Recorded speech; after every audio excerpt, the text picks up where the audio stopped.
Whoa, welcome back. How exciting. That was a little hiccup and a half, wasn't it? I'm glad you're still with me. That's very cool.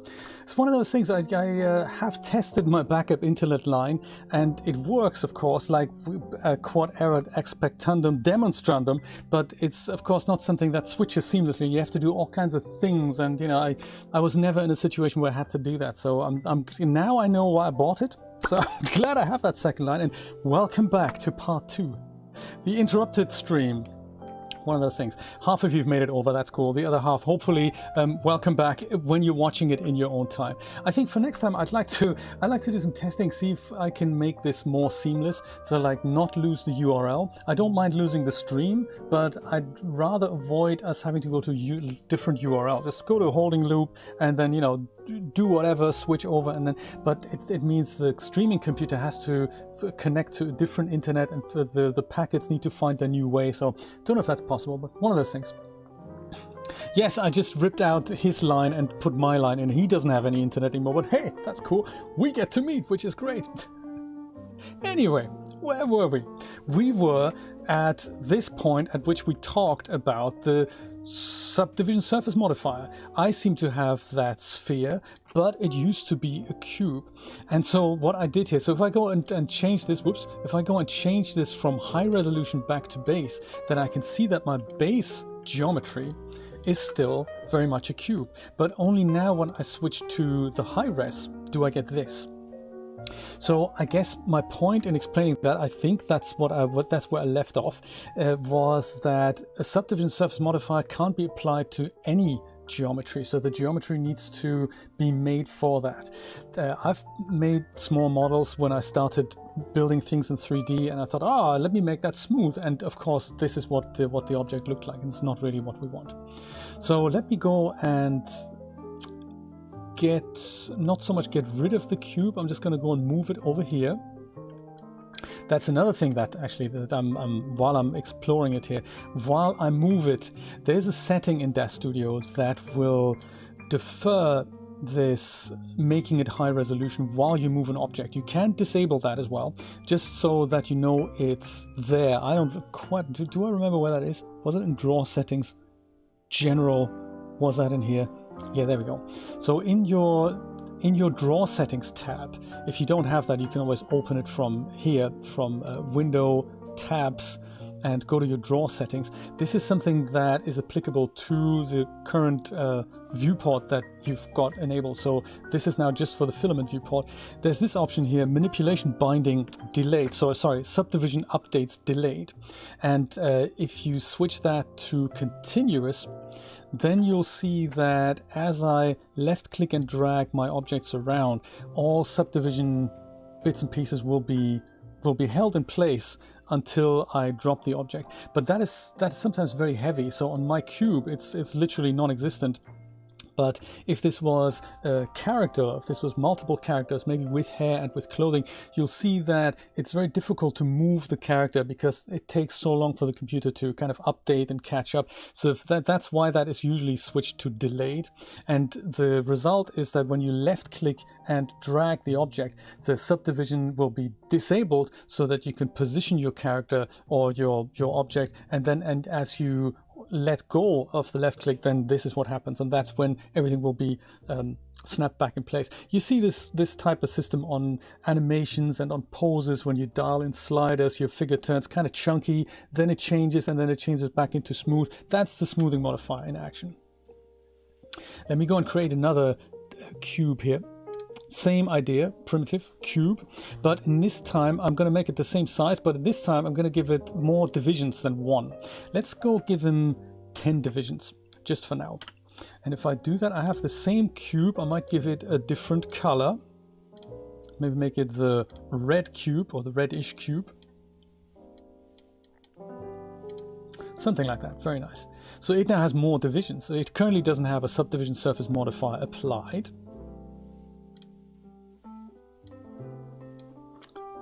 Yeah, actually, I liked it when you were there. So let's do that now. So on cube 2, I'll go once again, I'll go to edit object geometry and add my subdivision surface modifier. And look at what happened. The cube is still a cube, and that is because it had more subdivision. So it had geometry that held its shape in place. It just became a lot smoother. So you see, it doesn't have sharp edges anymore. It now has smooth edges. And this is kind of nice to see. If I were to make my subdivision modifier higher, so if I increase the sub-D level, watch what happens to the curve here. It'll be just more smoothed out. And the higher I make this level, the more implied polygons I have, and the smoother this edge will become, even though the base resolution was still a very sharp cube with sharp edges. So that's how that works. There's one other thing I wanted to show you in which you can see the actual polygon. So currently we don't see anything, but there's a different, if you switch this over to wire texture shaded, you will see all these lines drawn on here. And you can see that the larger ones, these ones here, or the thicker ones, let's just say, those are the actual, this is the real facet on the cube. That's real geometry. And anything that's kind of thin and gray here, that is implied geometry. So we see the same on the blue cube. We can see the thicker lines, and those are the real facets, and everything else is just implied geometry that happens as a result of the subdivision surface modifier. So watch what happens as I increase and decrease my level. You'll see more and less of these kind of light gray faces. If I make that less, then you see that this is how the subdivision works. This is no subdivision. This is 1 level, 2 levels, 3 levels, and so forth. And this is how you can see how the geometry on an object literally increases. And what happens if you don't have geometry that holds it in place? One of those things. Alter, you have a roofer. My goodness, we have a window guy showing up today. How exciting. We're all into home improvement. Very cool. Tao Dao, very good to see you. And Michael, welcome back. Good to see you too. Yeah, subdivision surface is one of those things you gotta really know what it is, what it does. And I had great difficulties with this concept. I didn't even know it existed, because on some objects it's applied, on others it isn't. And if you apply it on some of your objects, it doesn't work. And why is that, and all that? So if you ever make something like just a plain object in Blender, and you need geometry that holds things in place, you add edge loops. So we don't really need all this subdivision here. We need probably, this is the real face here, or the real edge. We need this one, but we don't really need anything from here to there. Those divisions we don't really need if we build this object in something like Blender. We would only go and have the base geometry, and then we just add one edge loop that holds the geometry in place at the top, and one at the bottom, and then 2 on the sides, and then 2 on those sides, and then that'll be enough to hold the cube in place, or well, not the cube, your object that you're making. But with organic shapes, it's different. So there we go. So that's the subdivision surface modifier. And the implication on export is that if you were to export this cube now, and you say just file export and just turn it as an OBJ or as an FBX, let's try an OBJ, let's call it cube, then in here there's really no option to not apply the effect. So what DAZ Studio will do on export is it'll say, hey, I'm going to export the subdivided object. I'm not going to export the original geometry. I'm going to use the subdivided version, which in my case is a lot more polygons than it was originally. So the cube itself is very slim and small. But if I were to export this now, the subdivision will be applied. And as a result, I'm getting a rather large cube. I'm gonna go and do this again. I'm just gonna give it a different name just so that you can see the difference here. So I'll put it on my desktop and I'll call it cube divided, and then I'll just use my regular DAZ Studio preset and hit accept. And I'll just do that because if I now go and change this from high resolution to base resolution, seeing this, I'll go and do this again, export. I'll call it cube simple, maybe. And then I'll do the same thing. I hit accept. I've made a mistake. I didn't hide my other objects. So I'm probably still seeing basically a cube and a sphere now. But that's the point. Rather, is to show you the difference in size. So we have cube simple here, which is 120 kilobytes in size, and we have cube divided here, which is 1.2 megabytes in size. So you can see that the size of the actual object increases as well. So the description of the OBJ file is just much larger. So the implication, and this is why it's so important, is that when you export a high resolution object, make a change on it in Blender, and then you try to bring it back, that's where DAZ Studio says, sorry, that's different geometry. That's geometry change that's happened. So that's why I can't create a morph from your change. Now, this is literally why that happens. Whereas when you leave it on the base geometry, then DAZ Studio sees it's the same vertex count, and I can bring it in as a morph. So that's why that happens.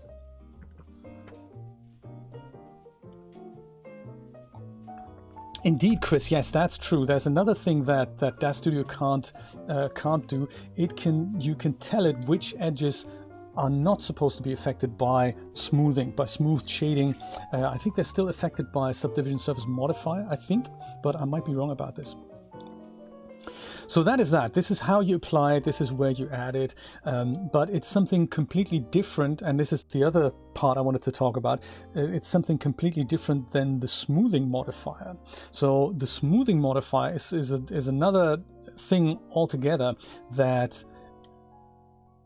adds, that basically has a collider object that you can dedicate. So in addition to this, I can now go and maybe on my cube, I can go, I'll make it high resolution again. I'm going to go and add another thing, and this is the smoothing modifier. I've explained this in the video in which you can sit people on an object. This is exactly the same idea. So I go back with the cube selected to Object, Geometry, add smoothing modifier. So this is a different thing. It's a different modifier. If I do that, it'll go and add another thing in the parameters tab here. So this was mesh resolution, and this is now mesh smoothing, and it allows me to specify a collision item. So right now my red cube hasn't changed, which is good. That's, you know, that's kind of what I want, because I don't have a collision update, a collision item. But if I add a collision item, and I'll maybe make that the cube 1, then I can go and take my cube 1 and go and put it. it's just weird when it does that, isn't it? So you can't switch that off. If you find that really weird, you can just go and disable that. Maybe I will do that under my draw settings. So subdivision surfaces might just continuous. So now when I go and move my sphere thing, as I go and move it here, my cube underneath it is deformed by another object. So this is another operation entirely. And this is kind of cool. And this couldn't happen if my bottom object didn't have as much geometry. So this kind of helps that we have both the subdivision surface as well as more divisions in the original geometry. But it also, if you had a cube that some of my viewers had this, that they made a cube that didn't have divisions, and then they tried to make an indentation with the subdivision surface modifier, and they didn't have so much success, and that is only because they didn't have any divisions in the bottom cube. So that's why that's important, Commander Cody. The two different things, the subdivision surface modifier and the smoothing modifier, two different things. And very cool things that you can do with it. I mean, look at the geometry shaping underneath it. It's quite fascinating, isn't it? This can be used for so many exciting things, to make indentations that follow an object, like, you know, punch somebody in the face with a fist. You can literally land the fist in the guy's face and leave an indentation in there, or do all kinds of other exciting stuff. But for that to work, your underlying object needs to have geometry. Otherwise, DAZ Studio won't be able to bend it. So if this is a cube with only 6 faces, there would be nothing it could bend. It is so cool, isn't it?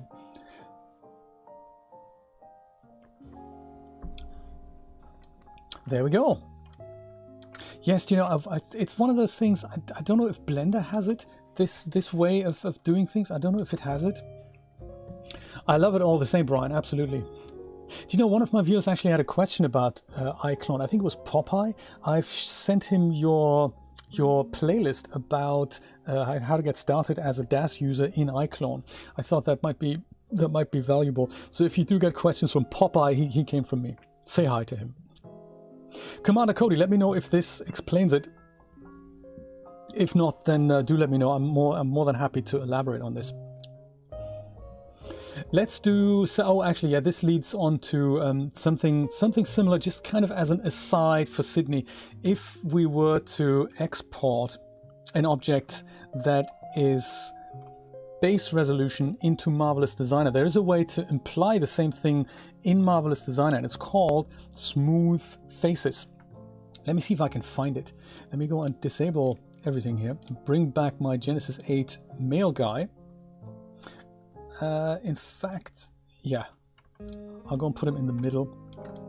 He still has his quads drawn on there, his lines drawn on. That's cool. I'm going to go and turn him under mesh resolution into base resolution now. I'll hide everything else.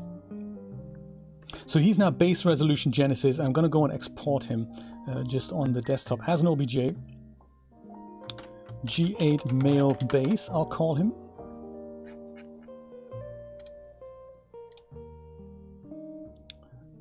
GM but what not found? Didn't I say export? No, I said import, didn't I? Duh! Yeah, that's why. So G8 male base. Everything in DAZ, that's perfect. Let's go fire up the Marvelous Designer. And let's look at him, because he'll look a little bit chunky, and that's totally fine. So we will go and see if we can make him slightly smoother. So you can use this tip if you have clothing that you just want to have that extra level of subdivision, and if you have brought in, if you're importing a base res character in Marvelous Designer, it's not strictly necessary. So for things that you bring into Claw or Marvelous Designer, those avatars don't have to be base res. You can use high res avatars for that. Only because we don't bring it back into DAZ Studio. We're just leaving it in Marvelous Designer, putting clothing on, and we're bringing the clothing out. We're not doing anything else with the avatar, so it doesn't matter what the avatar looks like. So that's why you can use the high resolution. But I'll show you a neat trick that you can use. Open as avatar centimeters, and do not ever press this button. It's terrible. Don't press it, because otherwise, universe will end. So I'll go into my 3D window here, and I'll see him. I'll just look at his ears. And I can see that the ears are chunky. The ears are a bit representative of the rest of his body, so this chunkiness, even though less pronounced, you'll see that everywhere. You see it on his chin, you see it on his body contours.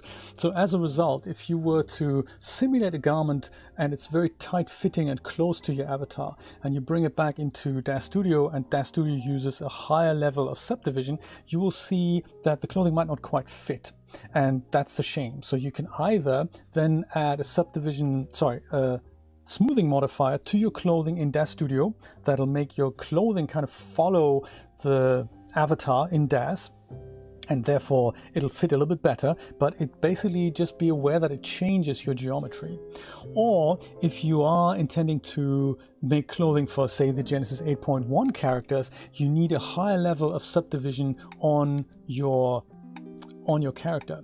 So what you can do here is, I believe, select all faces first of all, and then you right click, and there's a forgot where that is now. There's something called Smooth Faces. Where might that be? I'm sure it's here somewhere. Durrell, you might know where that is. Smooth Faces. Was it in here in the property editor? Could that be? I think you have to select the avatar first.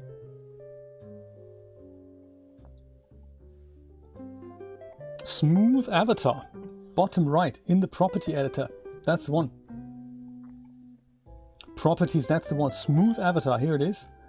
Smooth on or off, and the division level. So this is exactly the same thing. You're not adding geometry to the base mesh. You're letting Marvelous Designer do it. So select all faces. I think is it by faces? No, it's not, is it? Just have to select one face and then say smooth avatar. And Marvelous Designer thinks about it for a second, but then we have non-chunky ears. And you can even set the level of smoothness. So that's quite neat. So Marvelous Designer has the same feature. So if you were to do this, if you're doing this in Marvelous Designer for things like Genesis 8.1 characters that by default have a high level of subdivision, you might be well advised to enable that in Marvelous Designer. One of those things.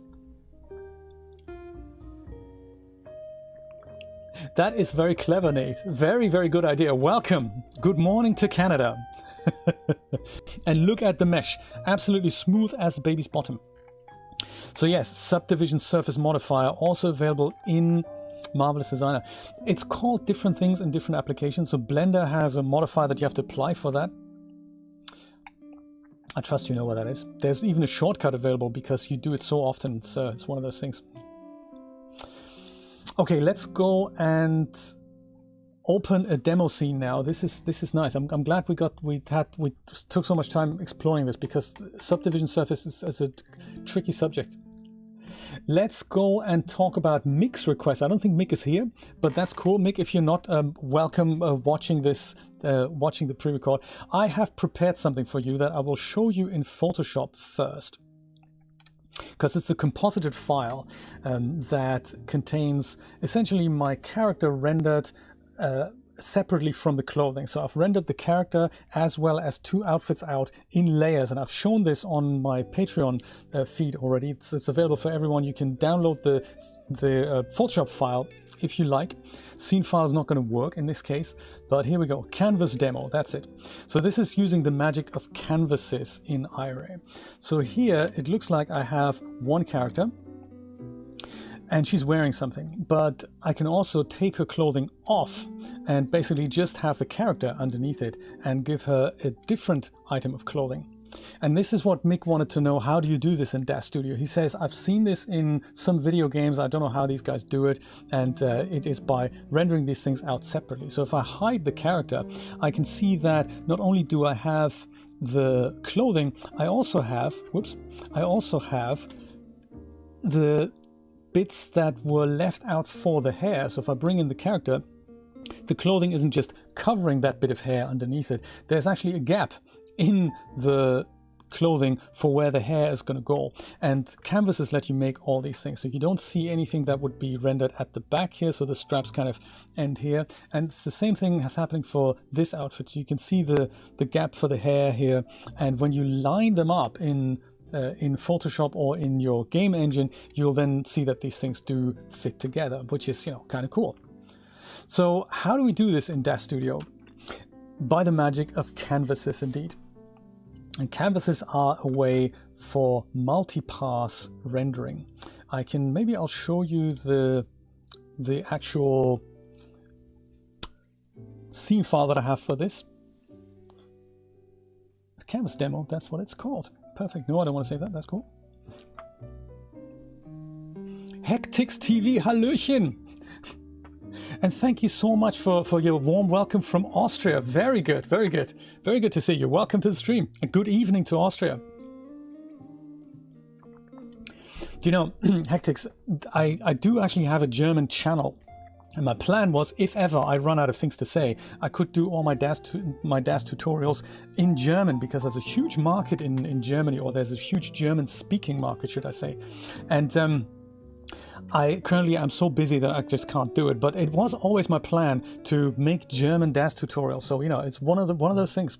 Maybe in the future it'll happen. Depends on how workload is just increasing. So, but if ever I get the time, I will certainly do that. So this is the scene I've just rendered out, and in the scene tab I literally have I have no other things other than one leather outfit that I can enable or disable, and then I have a purple dress outfit that I can enable or disable. Oh, actually I have to go and control click that, don't I? There we go. So this is exactly how the scene is set up, but the magic really comes in rendering this out in canvases. So canvases are happening under the render settings tab, under the advanced tab up here. So very cool stuff. And in advanced, we have hardware, and then we have canvases. So if you click that, this is where all these exciting settings are hiding. And I'll show you how to set this up from scratch. I just wanted to go through what it looks like right now. So we have one canvas. Canvases can be enabled or disabled. That's the first option here. In the canvas section, you can have various types of render passes. So one canvas is technically a render pass in Iray, not so much in DAZ Studio. It's an Iray feature. Important to understand, this is not something that DAZ Studio provides. It's something that Iray provides, and DAZ Studio exposes those options for us. Beauty is the stuff we see, but there's many other things that you can add here. If you had this canvas here, and you can pick whatever type of pass you want here: beauty, diffuse, specular, glossy. So those are all things that the render engine uses underneath the hood, and if you were to render these things out separately, you can then do post-production with it in Photoshop. Like a depth pass is one of those things that you can use, that you can see later how far away from the camera were these objects in the 3D scene. Thankfully, we're only concerned with the beauty, so I'm going to go and delete my second canvas. So that's the beauty canvas. That's the type of render pass we're rendering out.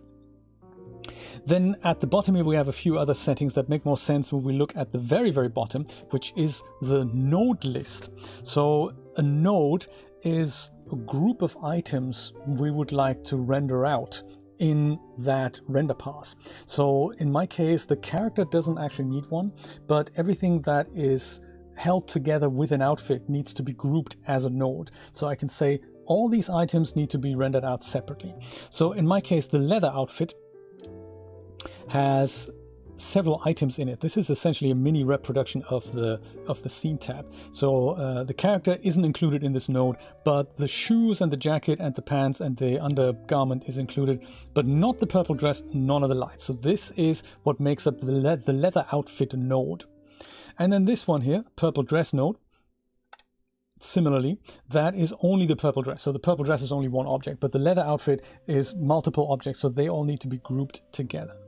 And that is how you tell Iray, these are the things that I'd like to include.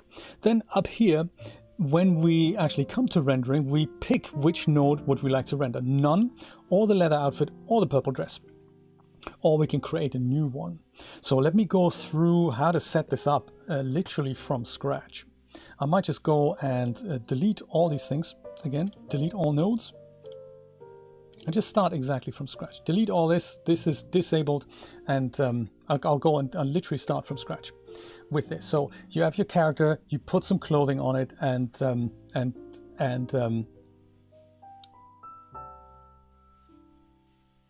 right, yeah, I'll show you that now. Tizzalicious, absolutely.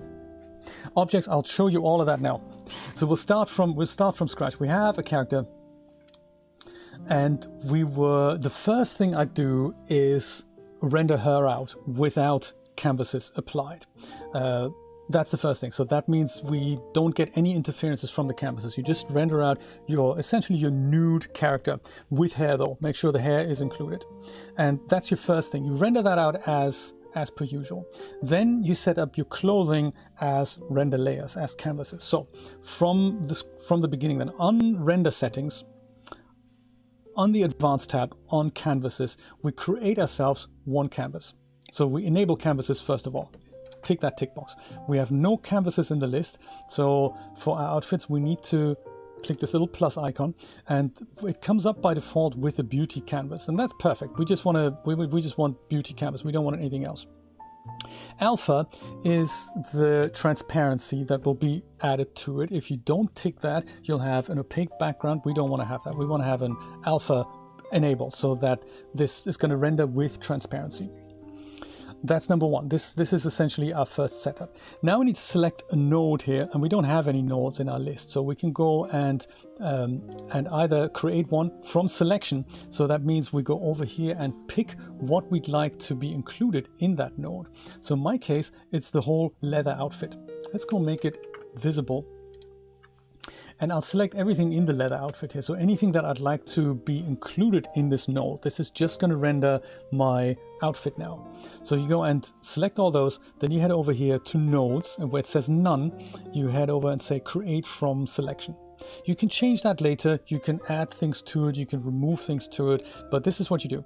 Add that, and then you give your node a name. So NL1 is like, you know, whatever it's called, node list or whatever, I suppose node list. And I'm going to call mine the same as the outfit. So I'll call it leather outfit, just because I get easily confused, and you know, I'd rather not get confused. So we hit accept, and that means we now have one node available at the bottom here. You can also add nodes from here, so you can just create a node without anything in it. I might do that next. And I'll call that purple dress. Add even other outfits to it. But purple dress currently doesn't have anything in it. So if you want to add or remove things from a node, that's this little icon here. So on leather outfit, if I go and click that, you'll see that these things are inside my node. But if I go and click the purple dress and click on it, nothing is inside this node. So I can add one to it. So I can just add the purple dress to it, or anything else that I'd like for it to be in there, and hit accept. And that means now I have two nodes that I can select from here, leather outfit or purple dress, or no node. I can also select no node. But because I like to group my items together, I'm going to go and select perhaps the purple dress. And I believe I have to make my character, character and anything parented to it invisible. There we go. So that only the outfit is left over. And now I can go and just render it. Let's see if it works, shall we? Under editor, I'm just going to see if my render settings are fairly small here. Yes, they are. So size is okay. So if I render this now, it should now render me a transparent image and just the outfit that is in the node, nothing else. No, actually, that is incorrect. It's rendered nothing. Why not? That's interesting. Why did that happen? Canvas purple. Oh, because the purple dress was not selected. Sorry, I selected the wrong node here. It needs to be obviously the leather outfit as I'm showing it. The purple dress is hidden, so hence it's not actually showing. So let's go render the leather outfit. Oh my. The lights, because they're kind of, they don't need to be in the node because they are a global parameter. So lights and HDRIs, they will render anyways. They don't need to be in this, because otherwise I think the object itself would be rendered, and we don't need to do that. It's just the outfits that we need. So there we go. There we have it. I think I've actually made another mistake. I'm glad I'm leaving my mistakes in as often. I can see that the hair cutout isn't here, and that's because I wasn't showing my character. So I should have actually just shown my character as well with everything that's in it. Let me go and do this again. Let me render this out one more time. And I should see now the same outfit, no character, because the character was not part of the node, just the outfit. But what I should see is things like where the hair would be. Yeah, this is exactly how it happens. Cool. So this is, I can see that the hair cutout is here. So everything that would be occluded by another object is also not rendered. So technically exactly what you want.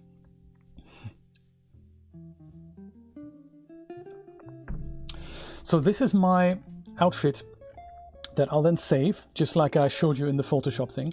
So now if I want to go and render my second outfit, I'll leave the character in place here, and I'll go and pick my purple dress, and I need to also make it available. I need to enable it. So this is how it would look like if you'd have both outfits enabled. So the purple dress is partly occluded by the second outfit. We don't want that. It would render otherwise that way. So we need to go and make sure that other outfit is also disabled. Otherwise the occlusion would be rendered. So not the actual leather outfit on top of the purple dress, but its interference would be rendered. So that is why I need to just enable one outfit, make sure it is selected as a node, and go and render that. And that should render me now the purple dress. And also make sure you render through the same camera, so make sure the position is exactly the same, otherwise those images won't line up. I remember we used to have these kind of almost like drawing books as kids, where you had like mom and dad and two kids, and they were all wearing underwear drawn, and then you had these things that you could cut out, and then with little paper clips you put other outfits on the back. This is what that reminds me of. Very cool. Yes, indeed, Popeye. And then you go and layer them on top of one another in Photoshop. So if you do that with every outfit, that's one thing. But then you need to render your character. So the character is rendered without canvases. So we don't need a node for that. So you can just disable canvases and disable all the outfits and just go and render this character out as you normally would. So no canvases necessary. And that will now give you the nude character without not wearing anything and no interference from the clothing. So that's that. And then when you save all these and you import them in Photoshop, they all line up exactly like that. And then you can, I've just put a background in here so to make it a little bit easier to see. So that's the character, on top of which you can layer on this. The importance of leaving things like the hair out is that if there was dress underneath it now, this might shine through, this might interact with one another. You don't have to do any Photoshop work. So whoops, if you go and look at how fine this mask is that Iris already made, this is a big advantage. There we go. And then you have that effect. I hope, Mick, that explains it. And that lets your players on a 2D image change outfits in your game. I hope this was helpful.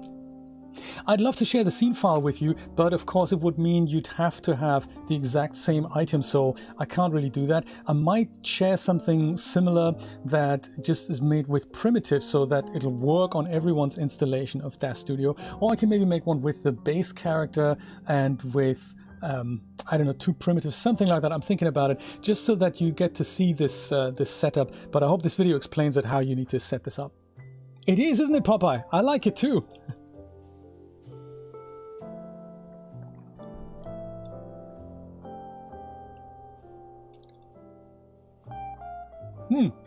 Hectix, you can speak German. That's cool. I might not speak German because people might not understand it. But if you have something that you'd like to say in German, please do that. That's cool. I will understand it nonetheless. Standing ovation. Ah, Sydney, that is so nice of you.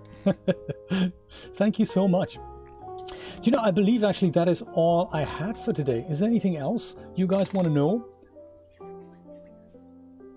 Darja, welcome.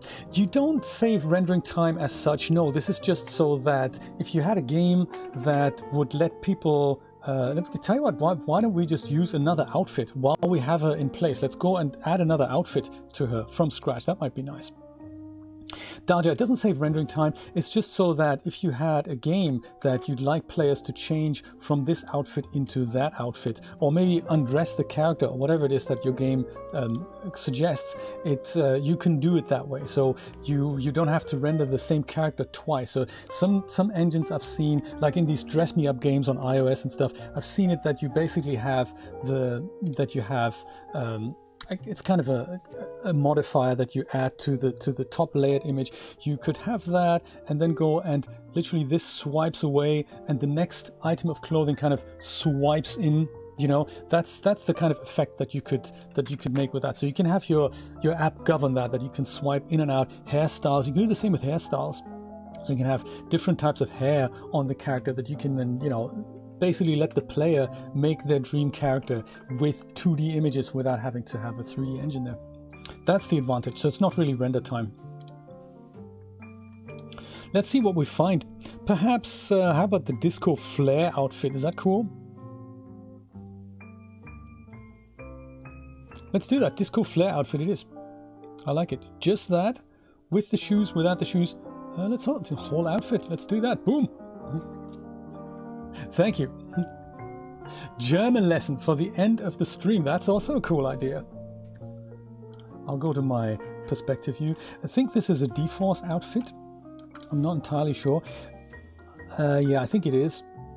Shall we D-Force it? Let's do it. Let's also add ourselves a filament draw options node. So, oh, it's already in there. Oh, really? Is it? I didn't see that. Yes, it is. So it is. I thought it might be just a little bit hot here, so I'll go and turn that down a bit. Let's deforce the outfit. Let's see if it does it. I don't want to add to, tell you what, let's not do it actually. Let's not do it. Let's just make sure that we select everything for the outfit. So second outfit, we'll go and enable canvases first of all. And in our node list here, I'm going to go and add myself another node, and I'm calling that, I'll just call it flare outfit, perhaps. Let's do that. Flare outfit currently has nothing in it, so let's go and put stuff in there. I think that outfit was already parented to the character. So that's actually, I'm glad I'm doing that, because for this, you're better off not parenting the outfit to the character. So let's go and take, these are all the outfits here, the items for the outfit. Disco, flare, heels, necklace, and bracelets. Let's go and just go drag that out underneath here. And you can group it together. That's an idea. You can do that. So create a new group so that all these items are just, you know, together in the scene tab. It makes things a little bit easier. I tend not to name things in here because otherwise I'd have to do it twice for the name and the label. I think it's additional overhead we don't need. I'll just create the group first and then I'll rename it Flare Outfit. So you don't have to do this. This is just because I like to be organized for 2021. So with the Flare Outfit that I can now enable and disable in the viewport, I'll go to my node here on render settings, on the advanced tab, on the canvases tab, and then I'll go and add these items to that node. So that is, what was it called again? Disco, there we go, Disco, flare. All these 4 items need to be in here, nothing else. Hit accept. And that's my outfit as a node created. So now all I need to do is make sure I pick it here in the node. So I don't want to render the purple dress. I want to render the flare outfit now. Leave everything as it is. Hit render. See what happens.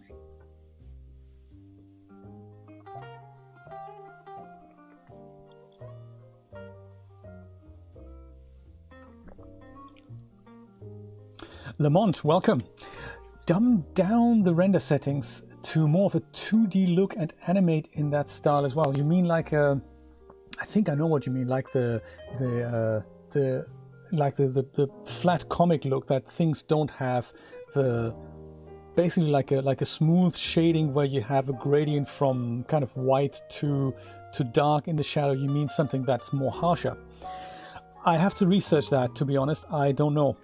Good question though. There we go. This is our flare outfit. Very good question. I'll see if I can research that. I'm not sure if it's easy to do in Iray. I mean, it must be. There is something called the PW Toon shader that you can get for 3D Light that is attempting to do that. I've seen people try to make it happen, but I've not seen anything all that successful. To be really honest, I've not seen something that I like. If you play Fortnite, cell shading, that's exactly what it's called, Brian, absolutely. Fortnite have some characters recently that look 2D, even though they fully move in the 3D environment. So they've made it work in Unreal Engine. And I'm thinking if we follow the same principles, it should be able to do this in Iray as well. But one of those things, I'll have to research that. So in my Photoshop document, if you wanted to bring this in now, this new render, and add it to the PSD file for demo purposes, you'd go into File, Place Embedded, and that will let you add one new file. Mine is here, Flare Outfit, and it'll also put it into the exact position that you need it in. So you can move it now. It's, I think, is it a smart object by default? No, it's not. I think as soon as I hit enter, is it? Yes, it's a smart object by default. So it'll make sure when you resize the image, it's not going to destroy it. It'll retain the original information. That's quite nice. So I'll put it on the top, disable this outfit, and there she is. Look at that, perfect. And now she has a third outfit in the game that I might be making. So once again, hair is cut out. If you had different hairstyles that might leave different impressions like this, you have to enable and disable the different hairs for the different types of outfit if that is what you want to do. Alrighty, third outfit added to the canvas. demo. I hope this works. I hope this is, again, nice, isn't it? I'm thinking maybe we should. I don't really do any RenPy stuff, but this gets me thinking that maybe, I don't know, maybe there's some other applications for it. I used to do iOS development, and I can see this with the swipe modifier being really easy to apply these things, and you just swipe through and add a different image on top of one another. And it's kind of cool. It should be doable for those of us who are into programming to make this happen. Oh, Hectics, go on. Quick tip from my side: if you have cloth poke through, what I did was geoshells. Yeah, that's a possibility. You can use geoshells. There's so many things. I mean, one other. Sorry about that. Nearly died there. So for clothing that doesn't fit properly, there's so many things you can do. You can either, the easiest way is to hide the underlying geometry of the character. So if you say the hip is poking through the left shin, you can just disable that. Well, that's maybe a bit much, so. But so this is very inaccurate. If you had something like that, you could just switch off the underlying geometry completely. You could also use your geometry editor to select parts on the body and then just turn those individual facets invisible. That's another option. You can also poke through. We should have a whole video on how to fix all the different ways of fixing poke through. Another way that works very well sometimes is to fiddle with the settings of the smoothing modifier. So in the flare outfit we don't have anything poking through, but if we had, then on the suit, if you select that, head over to parameters and go to mesh smoothing, you can increase the smoothing iterations. That means the outfit will try and form itself more to the underlying body. So that might get rid of some wrinkles, but it'll also get rid of a lot of poke through. And of course, then the last resort is you take the geometry and fiddle with it in another object, like in another thing like Hexagon or ZBrush or Blender, and do an actual morph for that. But there's so many quick fixes that you can do all inside DAZ Studio. So very cool.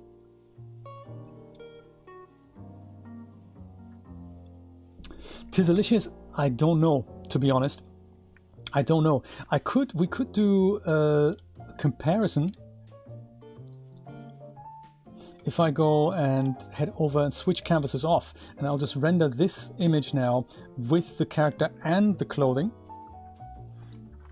And then we compare it to the one I've rendered out from canvases, and we'll see if there's any differences. Maybe that'll give us a clue. I don't actually know,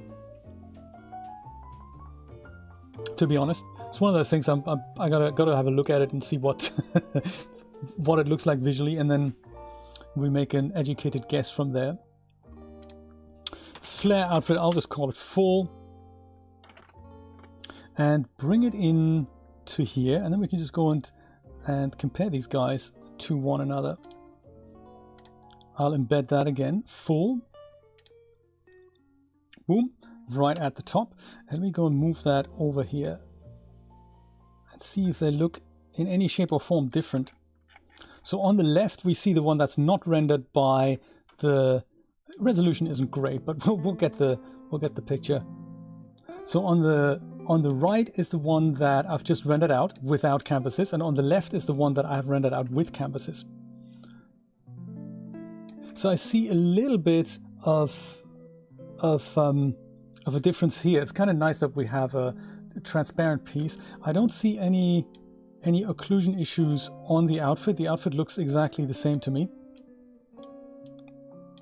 But this, I suppose, has to do with shadows that on the canvas option did not quite come out. So this cutout here would cast a shadow on the character. With it being disabled, I don't actually... Oh, occlusion, that is what you mean, isn't it? Yes, now I see it. Now I see it. Ambient occlusion. Yes, that is what you mean. Yeah, indeed. Good point.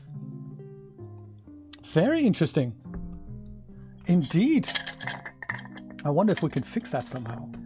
And maybe the easiest way to do this would literally be to render out the character also as a canvas and put her in her own node. But that would mean the shadow is different for every item of clothing. So it means that you either have to go and That's a really good question. How do we fix that? How do we fix that? Since the shadow is not included. Shall we try, just out of curiosity, that you really got me thinking there. Very good, very good. Shall we try to include the lights into the outfit? See what happens. So I only have the key and the rim light, but I can't include...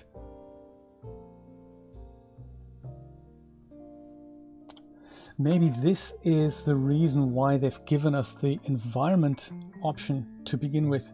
Do you know, there's this thing here, we have the tone mapper and environment options. They were just recently introduced in DAZ Studio. Maybe that is why they've given it to us, because even though I don't have a strong HDRI in here, it is in here. Well, I've left it on 1. So let's go. This is I'm so glad we're working on this together, guys. Let's go and add this to here as well. So I've got the key light, the rim light, and I also need the environment option in here, don't I? I can't select that though. Maybe that's enough. Maybe key light and rim light is enough for that. With flare outfit, let's go render this again. How exciting! Let's see if it works. Since the HDRI also does create a shadow, I don't really know a way around it. If I can't include the HDRI in there, maybe it's necessary to have another pass and combine those. Yeah, so I don't see a shadow in here. I've included the lights in the outfit. It doesn't make a difference shadow-wise, but maybe... Oh, has it? I don't know. Flare outfit V2, I'll call it. Let's compare. I'll go and put flare outfit number 2 on top of this.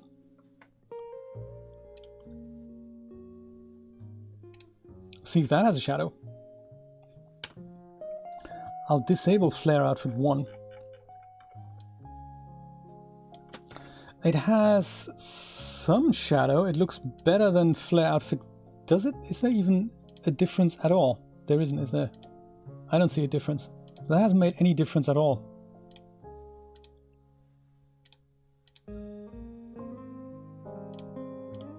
That's not the way to do it. Glad we're figuring this out. I have a feeling you may have to go and render out a different pass. Let's try different canvas, which is not the beauty canvas. It'll be then the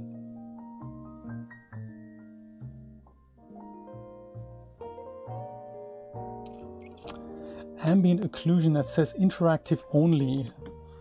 Ambient occlusion and shadow, interactive only.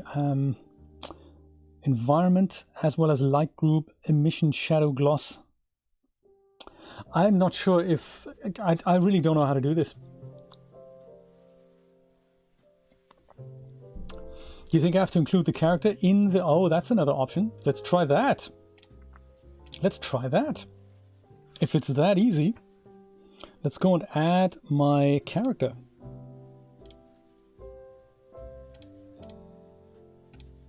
Into the flare outfit. How exciting. But doesn't that just then render the character out?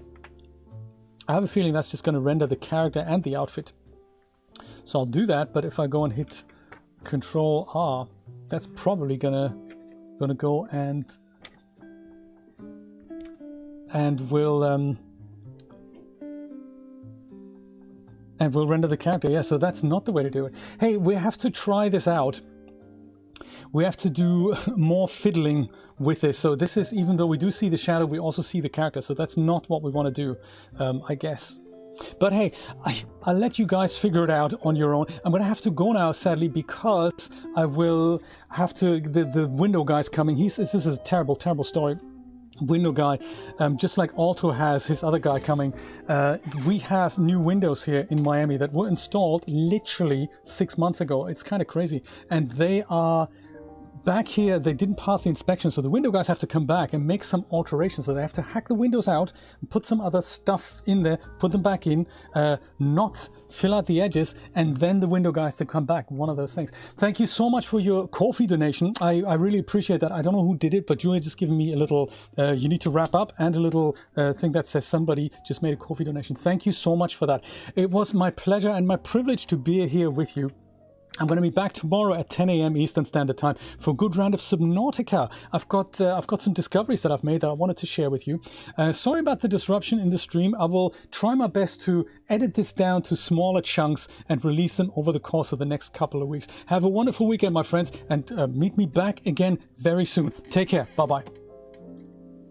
Bye-bye.